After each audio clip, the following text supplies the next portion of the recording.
Hey everybody, Harrison here from the Fractional Incubator, and I'm here today with I call him the mayor of Syracuse, New York. He's not officially the mayor of Syracuse, New York, but might as well be. I've enjoyed joking with Tony and getting to know him over the past few months. Tony joined us back in January, Yes. and about a month ago, he landed an engagement that comes out to about $260,000 over a 12-month period.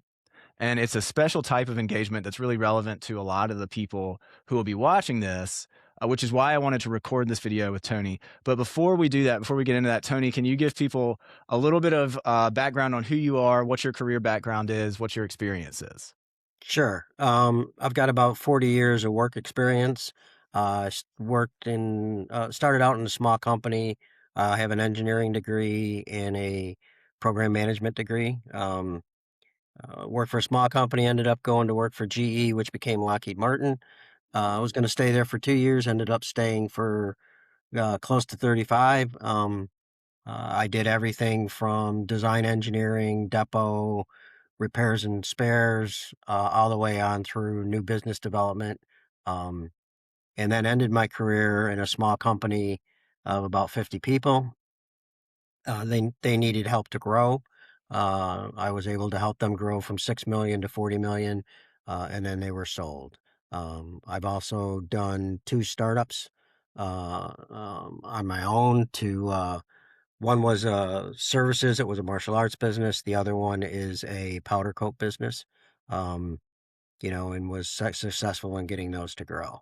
Um, decided it was time to work for myself in my engineering business side. Um, and ran into Harrison's ad on and went and looked at it, and it seemed like a good opportunity and a good way to help me get started. Well, yeah, I'm glad you did, and I'm glad we got to work together. We've gotten to work together, and so long career at Lockheed. Yep. So Tony knows all the secrets. He knows all. And this is recorded, so I'm not going to ask him anything classified. Although I've been following, one day maybe if I make it up to Syracuse, you got to tell me the real deal. You got to tell me what's really going on in the skies. But great career, long career, and one of the things that we teach in the incubator. Well, actually, before we get into that, Tony, can you talk just a little bit more about kind of where you were at in your career when, because you mentioned like you made this decision, you want to work for yourself. What did that feel like? What were you weighing? What had just happened in your life that made you feel like it's time for me to get my own practice using my engineering background? Yeah, there were a couple of things. From a personal side, my wife had passed away in 2023. Mm. So all the retirement plans that we had planned on kind of went out the window. What am I going to do? So I wanted to continue working, interact with people. And small company I worked for, like I said, they got bought out. When that happens, they change people out. I was laid off in November of 25, in the restructuring and the way they were restructuring the business. Um, and I said, do I want to go work for another company or do I want to work for myself? And I've always, like I said, I've done two startups. They were good. They weren't enough they never grew it big enough to support the income that I wanted. Let's put it that way.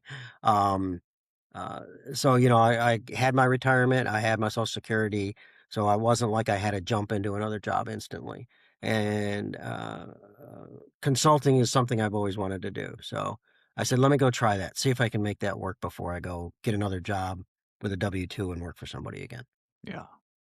Man, I just love you, man. I just it's so much fun chatting with you and the background and that story like that's what a lot of people are weighing is something will happen at the W2 job. Really want to get back on this carousel again. So, but let's talk about the engagement though, because that's one of the many things that makes Tony so interesting. So one of the things we teach in the incubator is leveraging your network. I mean, I think most people understand that's a great source of business, but we say it's even bigger than you think. It's huge. It's step one, and Tony did that masterfully to land the engagement that we're talking about today that I mentioned earlier. So can you tell us a little bit of that story, Tony? Just tell us kinda what happened.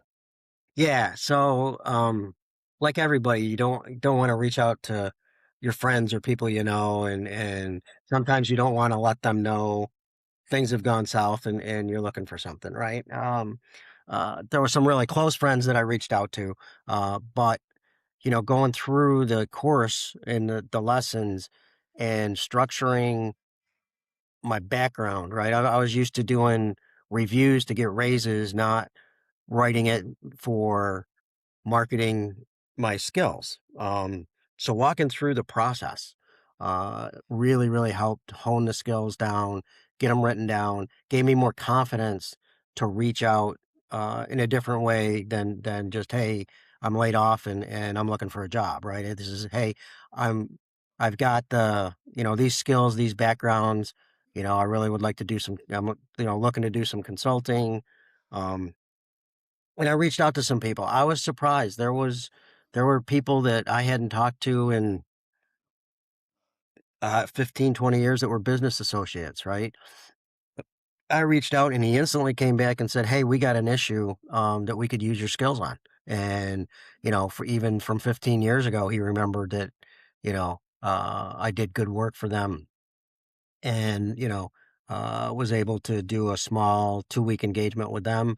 I also reached out to some other people that had left Lockheed, and uh, they ran a consulting business, so most of their work comes their consultants that get consulted out. Um, and they again, timing and just the connections.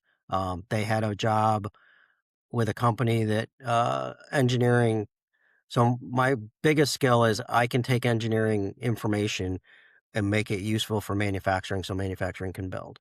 I can do that. I can bridge that gap, right? Um, and they were having trouble. They were bleeding. Manufacturing couldn't build.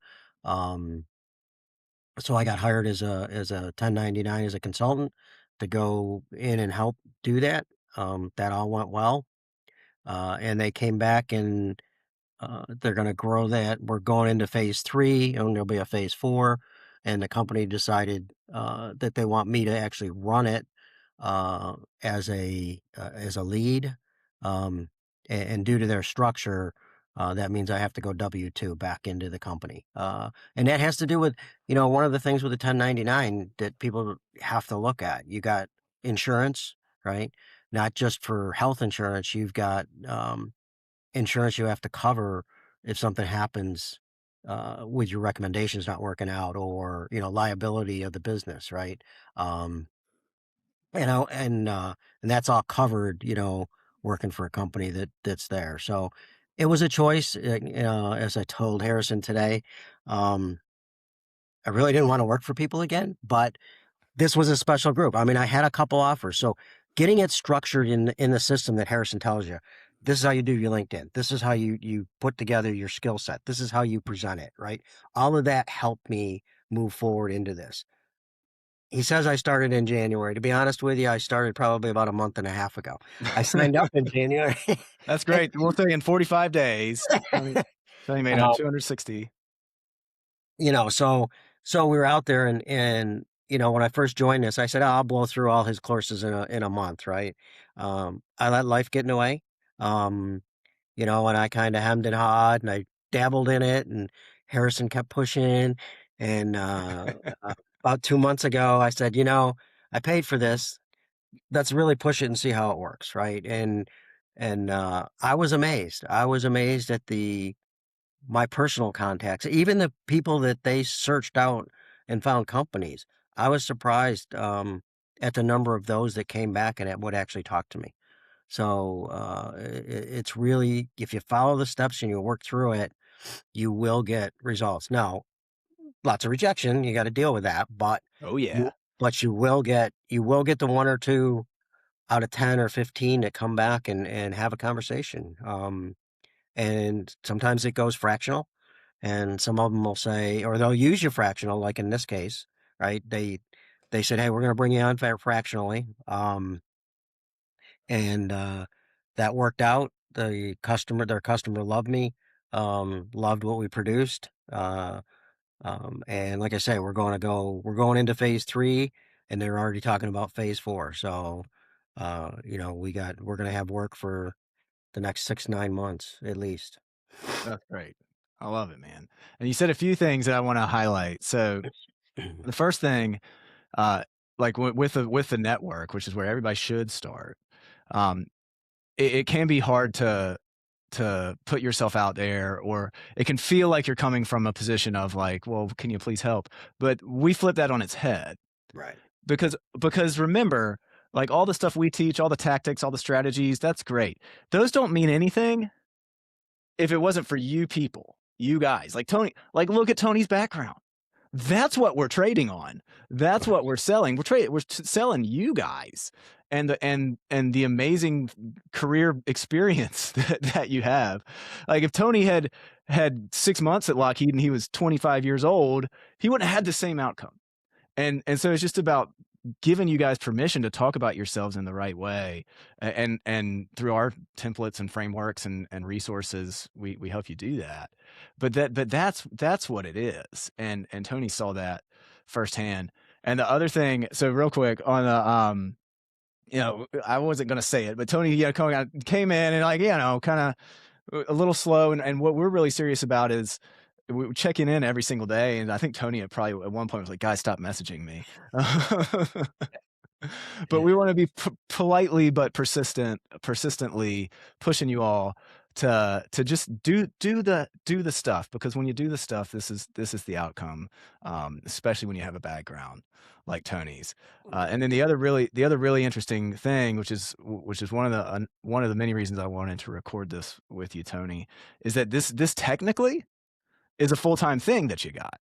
Like, Right. it's taken up it's a tech. I think they have you on the books as, quote, "a W-2." And I wanna talk about that because that's really important, because a lot of people coming into the incubator will have this mindset of, "Well, it's either or." I have to I have to decide.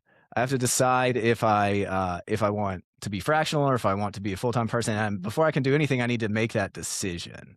And I would say that's the wrong framing, because the Right. process that we teach, as Tony just walked through, is exactly the best way to get either type of outcome, either type of engagement, whether it's full time or fractional. And a stat that I can share, about 20% of people that start working with us in the incubator actually get offered full time W-2 type engagement or full time W-2 work during using our outreach strategy during our time together. When prior to that, most of them have done the classic spraying and praying, sending hundreds of resumes without landing a single interview.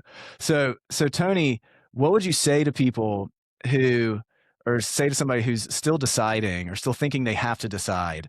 Well, the We need the to. the the yeah, the question to answer, if they're asking themselves, "Should I do fractional or should I do W-2?" I tell them that's the wrong question. The question is, Right. "What's the shortest path to income for myself Yep. and my life?" So Yep. what would you say to people who are wrestling with it like that?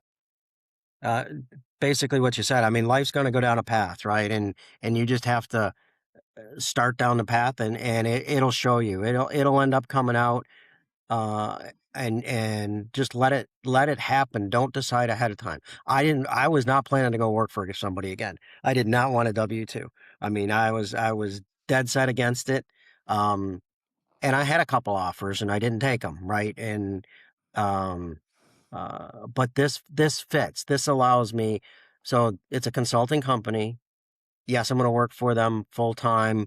When they don't have work, it's still going to be kind of an hourly basis. But so I can pick up a job if I want. I could go say, hey, I can give you 30 hours for the next 2 months instead of 40, as long as I get the work done, right? It's a matter of working with these guys. As long as the job gets done, they get what they need, their customer gets what they need. I can still do, or I could work 50 hours or 60 hours if I want to, and still do fractional on the side. So while I'm in the W-2, I can still do the consulting. And anybody can do that, right? You can start, I'll call it, as a side job. If you pick up a W-2, you can leave yourself open. I mean, you got to worry about conflict of interest. I get that, but there Right. are ways to do it and continue to grow. And if the 1099 grows enough, then you can leave the W-2 again. But yeah, don't. don't say it's gotta be one or the other because you don't know what's gonna come along. You could be talking to one of these CEOs, I was talking to one in Spain, that I connected with, right? Was that one of the ones we sent you? Yeah, that's Yeah. one of those you sent that I'm like, "Yeah, this guy," but I was surprised. I got 4 or 5 conversations, but he was a good conversation, and I think he was trying to figure out how to pick me up, remotely or whatever, as a W-2, um, so you don't know. You don't know where it's gonna come from, right? It really just has to do with presenting your skills, and let it go where it goes, and make the decision. If you get offered, make the decision. I mean, November 25, yes, I came on in January, but I mean, I was still spraying resumes. I mean, I must have, like you said, I probably did 200 blind calls, people I knew, even companies that where I knew people worked, and they go, "Oh, we got this job," right? They put my resume in with them as a reference. Still didn't go anywhere, right? I mean, so this is a better way to present yourself, and whether it's a W-2 or 1099, I mean, and let it go where it goes. Man, that's just so yeah, it's you can have the best of both worlds because what you're getting is ultimately the shortest path between you and work that you value, work that you're good at, and work that you're being compensated way more than fairly for. Right. And that's what we see happen with Tony, and that's what we see happening, with a lot of the people in our program. Yeah. Yeah.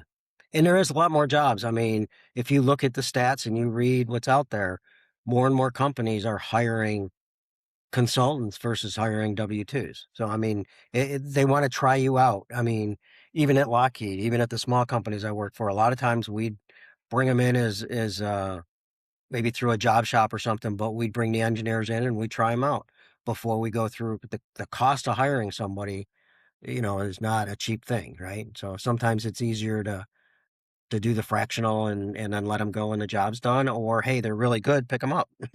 Yeah, we talk about that all the time. Like, the macro trends of the market, just Yeah, this the W-2 as it was 20, 40, 50 years ago is not the same, right, and I don't think it's ever gonna come back. And and if you're hoping to get a W-2 and your strategy is ATS, spray and pray, hundreds of resumes, that's not what's gonna work. And, right. Tony, I hope it's okay if I say this because we've seen this pattern too. Now, Tony's very, very handsome man, very wise man. He's a few years older than me, um, and which is where he gets a lot of his wisdom. But especially as you get to that point in your career, turning around and getting a new W-2, if you go the traditional route, like I've heard recruiters, we've had people come in the program where a recruiter has flat told them, "There's laws against this, but it doesn't matter. People are going to look at you differently because of where you're at, your longevity you have in your career." And it's just the unfortunate reality. Right, But when you flip it and you say, "I'm not gonna play that game, I'm gonna play Harrison's game," and just have the right conversations in the right way and present myself in the right way, none of that stuff matters anymore, and you get all these options. right. Oh, yeah, yeah, I mean, I wasn't gonna bring it up, but since you did, yeah. There's age discrimination out there, Yeah, and they play it a lot of different ways, and I hit that wall a number of times, and it's hard to explain it, how you know it, but you know it. I had one company that I went through HR, I went through the VP, and, I had interview with 3 more people, and all of a sudden, everything just went right? Once they figured out how old I was, and because I didn't present a chronological resume, right? I did a skills resume, like, from Harrison's background, right, and how you go do it, and, but as they figured it out, it kinda went away. So it's out there, yes. yeah. It's out there So and it's unfortunate, but that it's unfortunate for people who are playing the traditional game. right. But You what got we're I gotta don't know, play. I don't wanna get too deep in economic theory, but Yeah. I think about it as people with Tony's experience and their longevity in the labor market, I call that a frozen asset class right now. Mhm. Because they like think of the institutional knowledge that you've gained over decades of doing this stuff. And right now there's more and more people with that level of experience who are being frozen out of the traditional labor market. Well, what does any good business-minded person, entrepreneur do? They like, well, what's an undervalued asset class that we can go repackage and value and turn around and sell in a different way? And that's talent. that's your talent. And that's people like Tony, people watching this video, is there's this incredible talent, this incredible asset class in terms of people who have triple triple decades, 3, 4 decades in the market. The market's undervaluing them, but they're incredibly valuable. Their value is outsized relative to what the market values them at. And that's a big arbitrage opportunity. And here you go. People that follow Tony's path are reaping the benefits of that. That's my in my economic lecture on like 4 hours of sleep because the kids woke us up last night. Well, thank you so much, Tony. This has been fun as always. It's always really fun talking to you, and congratulations. Thank you. You're getting what you deserve, especially at this point in your career, and that's why we do it, and that's what we love to see. Any last words for anybody who's watching this, either in the program now or considering joining the program? What would you tell them? Um, it's well worth the cost. Your return on investment will really pay off. And just you just got to move forward and do it. Don't sit for 2 or 3 months and then all of a sudden do it. Just do even if I did 15 minutes a day, I would have finished a lot earlier and been in this position months ago, right? So make the decision like anything that you're gonna do it and go forward and do it. It will reap its benefits if you do the program the way it's laid out. I was skeptical, trust me. Like, And who is this guy with this vaguely southern accent telling me what I can sell? but it is a totally different market out there to sell yourself and either get a job or do consulting. You have to present it a whole different way than I was taught, years ago. So even in the last 5 years, it's changed a lot. So this helps a lot. I thank you very much, Harrison, for the course and the knowledge. Um, and I'm sure we'll talk again. Yeah, as much as you want. That's what you get. It might bother you even more, and you can still tell us, guys, relax. I'm good. Well, thanks again, Tony, from sunny Syracuse, and the unofficial mayor.